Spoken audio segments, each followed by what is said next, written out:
is that I want to give you an overall picture of this thing. And the way I'm going to do this here is that I'm going to talk about kinetic energy, but we're not really talking per se about kinetic energy. I think it's the easiest thing to visualize. Okay.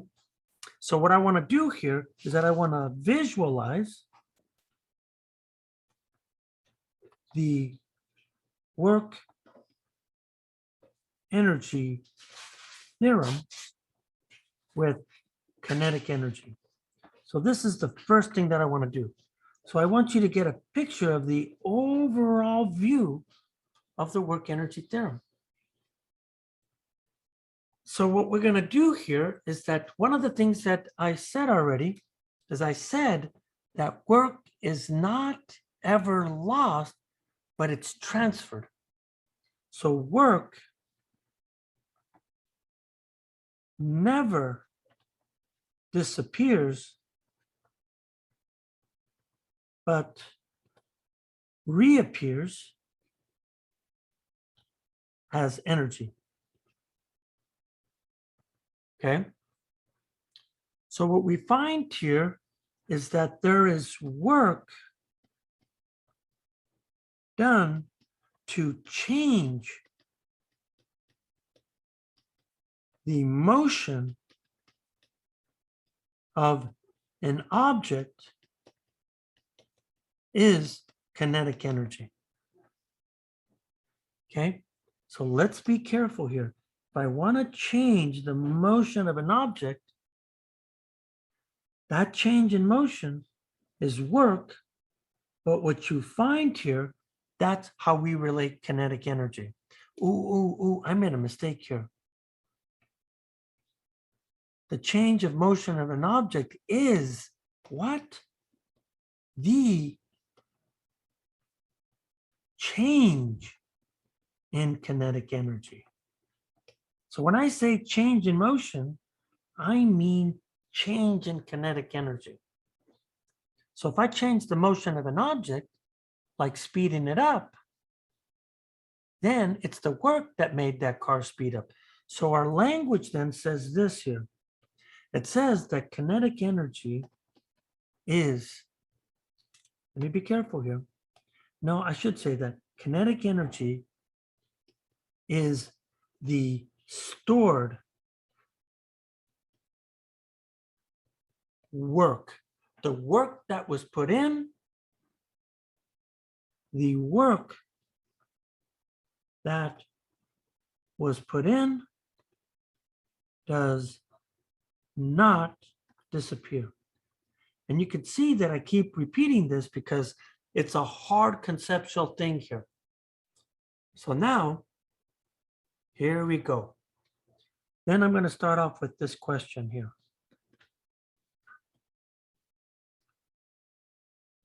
What does it mean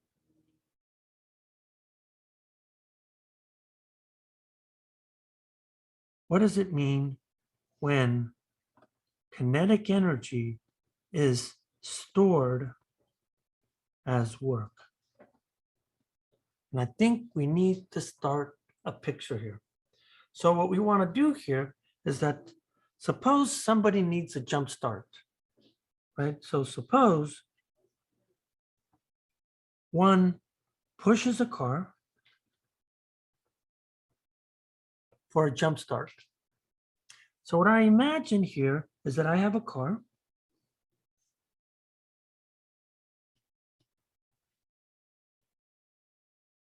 And since we've been drawing the blue car, we might as well keep drawing the blue car. And this car needs a sucker to push. So then what I'm going to do here is that I imagine that I have a person that's going to push on the car to get this car going here. So I want to visualize this work energy. And the way I'm going to do this is I'm going to talk about work energy with kinetic energy. Again, work never disappears, but reappears as energy. Work done to change the motion of an object is the change in kinetic energy. That is the definition of kinetic energy. Kinetic energy is the work stored by somebody putting in that energy. So question, what does it mean when kinetic energy is stored as work? So now here's my picture. So what I'm going to see here is that when I look at this picture, what I imagine here is that I need a system. So this is the car. So I'm going to say that here the system equals car. So what happens now? Now someone is going to push on that car. And as a consequence of this, what's going to happen? They're going to push on this car. They're going to apply a force, and then they're going to move this car a certain distance. Let's say they move it that distance. So when I look at this thing, that means I have my car over here now. So what I know here is that the work did not disappear. It's somewhere, just, right? It got transferred. So I need a new system. So now I'm going to say, now when I look at my system, this is my new energy system. So what do I know about this? Is that I know this much. What did the guy who pushed the car do? The guy with the car, what he did here is he actually started with work. He did this amount of work. And let's say here in this case that this starts off with a certain kinetic energy, and we're going to assume that this car starts from rest. So what happened? All of that work that was here did not disappear. It went in to kinetic energy.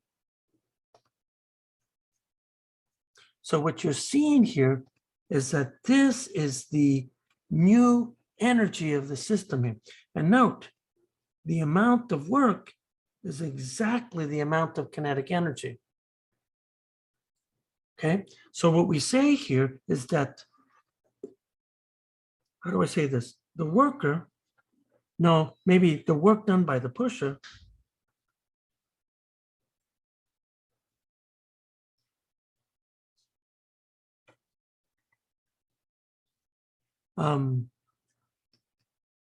takes a car at rest and increases its motion. Right? So according to the work energy theorem,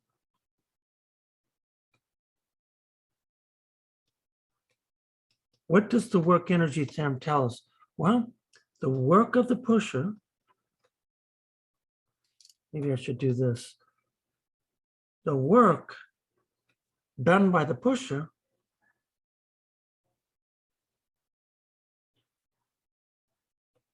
what it did here is that it changed the kinetic energy of the car. So then it says this. So I have the work done by the pusher. And what's going to happen? Well, they applied a force and a displacement, and this thing changed the kinetic energy. So this is now the kinetic energy of a moving car minus the kinetic energy of what it was at rest. So we got to be careful here with the language here. And what I mean by the language here is that this, right? This is meaningful.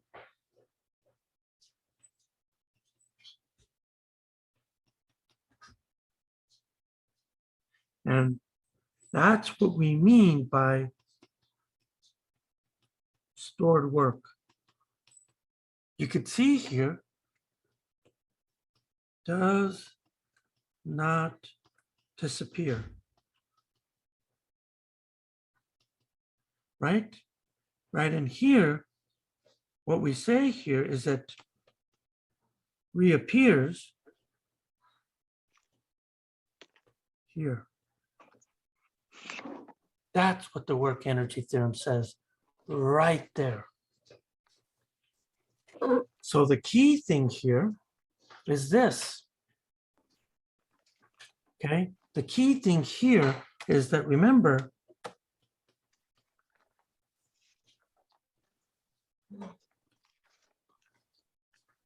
work and change in kinetic energy imply the same thing. So if it takes more work, you have more kinetic energy. If it takes less work, you have less kinetic energy. So picture-wise, how do we draw this? So I have my picture here that I'm going to use. I'm going to look at two situations. Okay. And what I'm going to do here is that I'm going to do the following thing. Imagine that I have this car. And I now push it this far.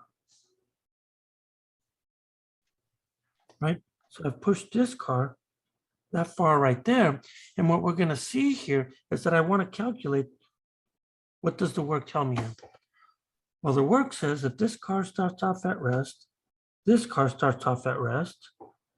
And what I'm going to do here is that I'm going to push this car farther. So if I look at this car, we can see here that this car now is right here.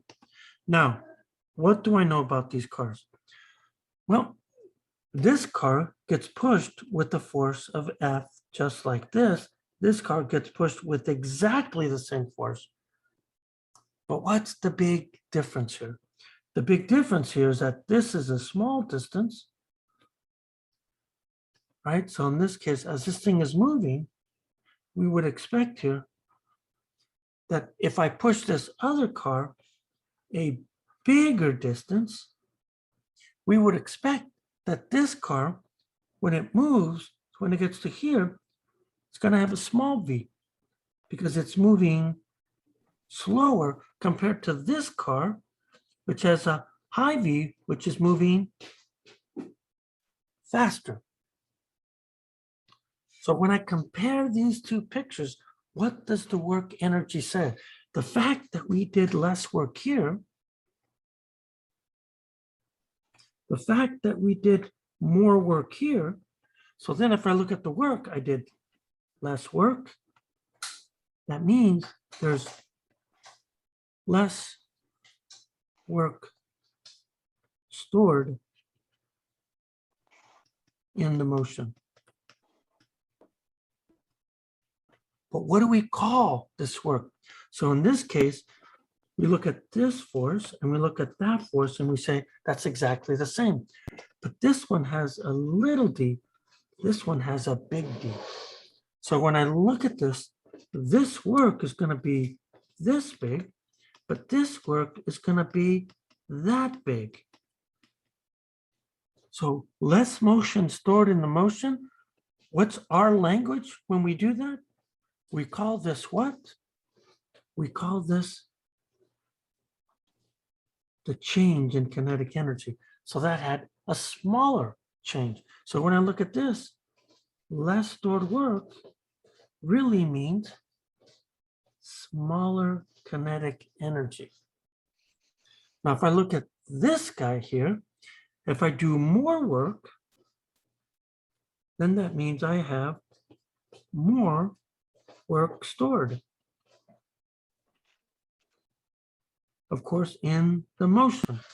So when you look at this, instead of saying work, we're changing our language to say, oh, I have a bigger kinetic energy. So more stored work means larger kinetic energy. Work and energy are the same. They're the same coin. So now if I look at this situation, what you're seeing here is that there is a change in language, right?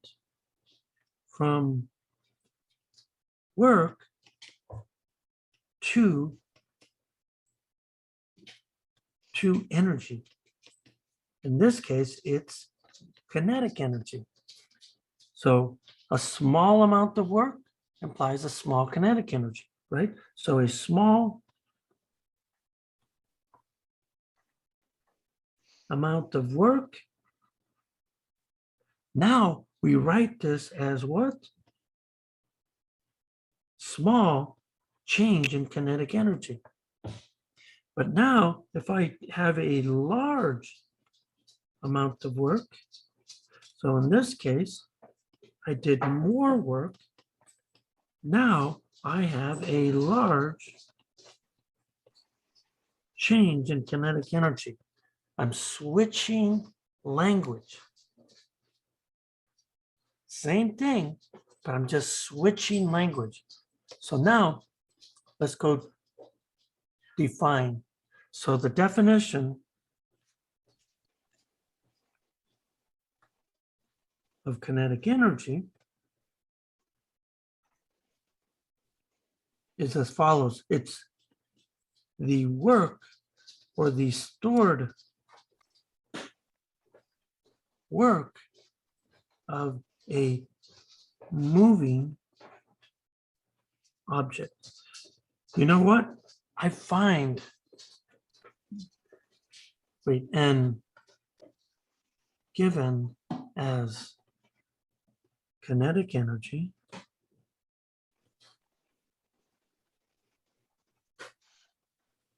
and this is going to be big KE, and this is going to be 1/2 times the mass times the velocity squared.